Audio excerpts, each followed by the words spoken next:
Here is the 2024 Mercedes GLS600 Maybach in rubellite, metallic, and black obsidian over mahogany and beige interior.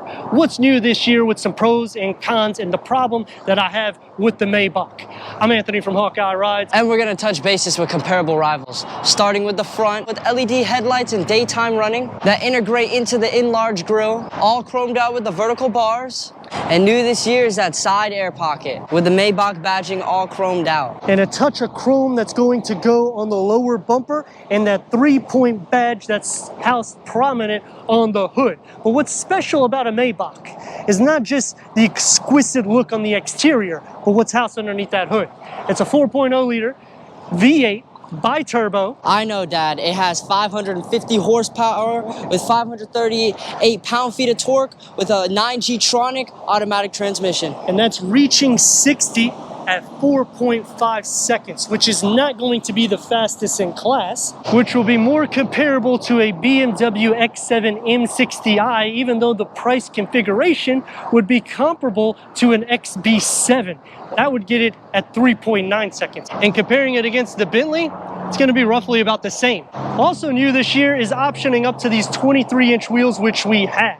Standard will be a 22-inch wheel. The fenders will flare out with the deployable running boards with e-active body control, 4MATIC suspension, which will change the geometry of the way the vehicle is whenever you're driving on a comfort, or if you want to get it a little bit more aggressive in a sport mode. And rear axle steering, that if you're going over 37 miles per hour, it will change to about 2.5 degrees, the same as the steering wheel, so you'll get better for your cornering or in tight maneuvers. Going under 37 miles per hour, it will go the opposite direction at around 4.5 degrees. The technology may be new, but it's still old. It looks exactly the same as its prior generations and barely has changed a bit.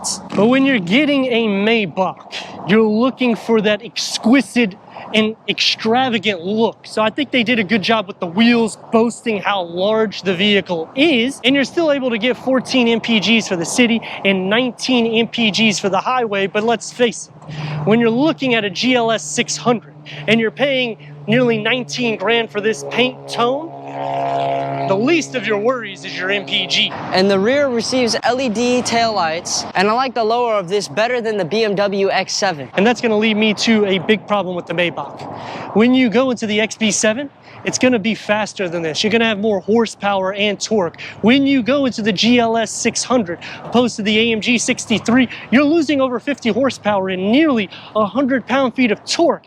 The ride is going to be sensational, but you're not getting the performance, and you're paying an upgraded price for a detuned engine. Power liftgate, it's going to sit up a little bit higher, but you're getting 18.4 cubic feet of storage. You get the bag holder and a 12 volt. You can also lower the suspension in the back,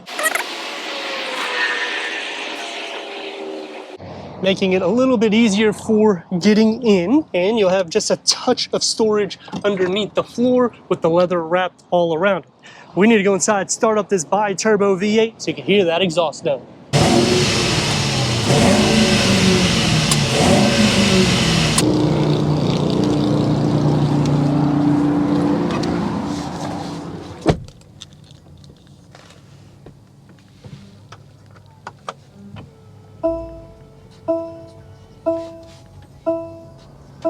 Power seat adjustment with the fine Napa leather, heated, ventilated, massage memory for the passenger and driver, headroom and leg room. The Maybach, you're gonna get the pedals. No pass-through, but as you're seeing, you're gonna have plenty of room for a second passenger up front. Leather is going to be wrapped around the dash with the heads-up display and on the headliner, and also the sun visors with a auto-dimming rear view mirror. Interior lights are all LED and a large panel moonroof that goes to the back seats. The wood will encase the middle of the dash with a 1-panel, 2-screen layout. And it starts off with Apple CarPlay, Android Auto, Sirius XM, AM, FM, streaming, Bluetooth audio. This is the 3rd generation of Inbox, so you have the off-road page, which I like this because you can also put it in the gauge cluster so you can see everything instantly. And we're going to throw it into reverse so you can see the 360-degree reverse camera, full trajectory for the front and the rear. Plus, you have different camera angles, but you can go all around the vehicle, and you can slide your finger as well. And you can do it auto. That way you can zoom in and out. 4-zone climate control and the key fob for the GLS600. The wood is going to come into place with a wireless charger, USB ports, 12 volt, heated ventilated cup holders. And this is for the inbox, so you don't have to physically touch it. Plus you also have, hey Mercedes. Hi. Plus you also have, hey Mercedes. How can I help? Turn up the climate control. The air conditioning system is already switched on. So much for that.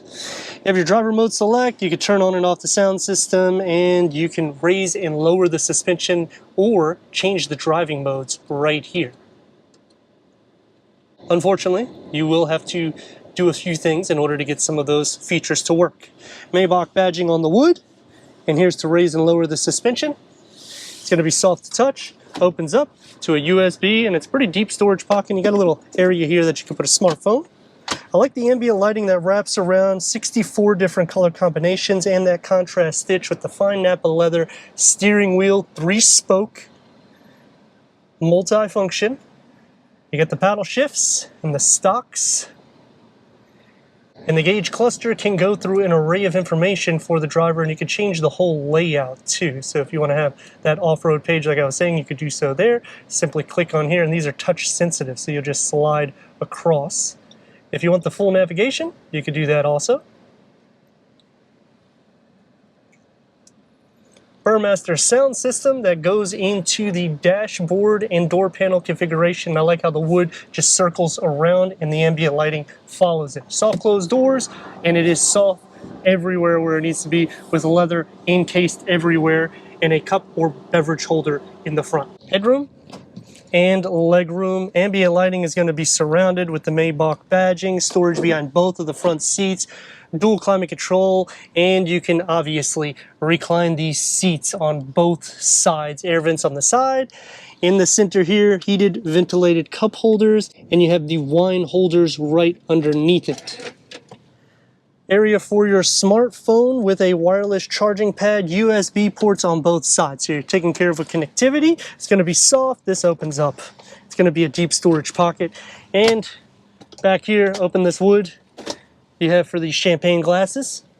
And of course, you have the refrigerator to keep your champagne nice and cool. I like the wood that comes into the back because it just stresses that rich, old luxury, exquisite look. Ambient lighting for the panel moonroof, Burmaster sound system, air vents, and power sunshades that will go all the way into the back. The wood comes into play, soft to touch everywhere, one touch up and down for all the windows, and if you want to put that moonroof, you can just do so on both sides, with a smaller storage pocket. 550 horsepower, 538 pound-feet of torque.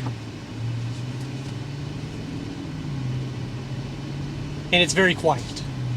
That's one thing that I wish it had a little bit more sound, but the sound deadening is so good that it makes the vehicle like a library. It's one of the most quiet vehicles in class. 23-inch wheels. I'm not feeling any imperfection in the ride. It does feel wide, it does feel long, but it just soaks up everything.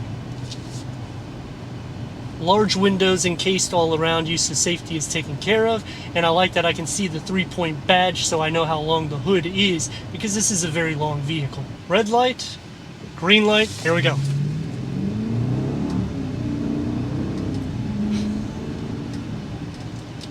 Now, it may not feel like it's going that fast because it's basically a tank, but man, it still pushes you back. It's going to take me to some pros and cons. Starting off with the pros is you are getting one of the most smooth vehicles on the road.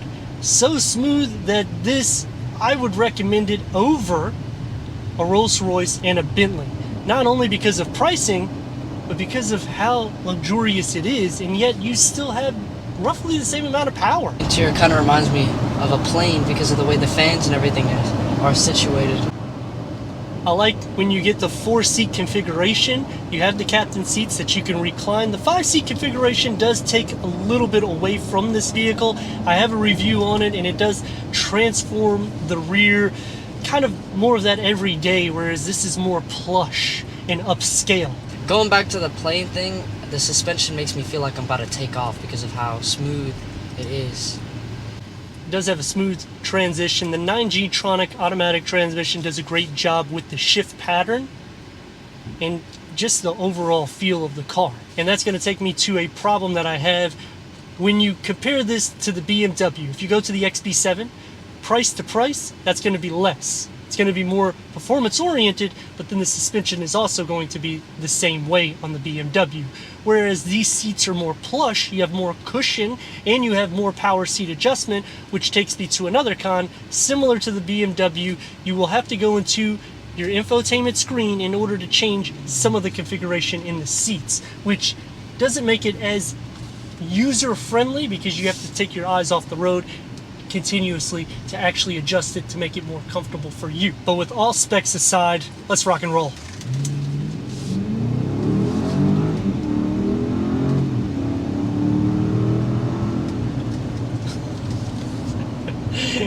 It's fast enough, but it does take me back to another con.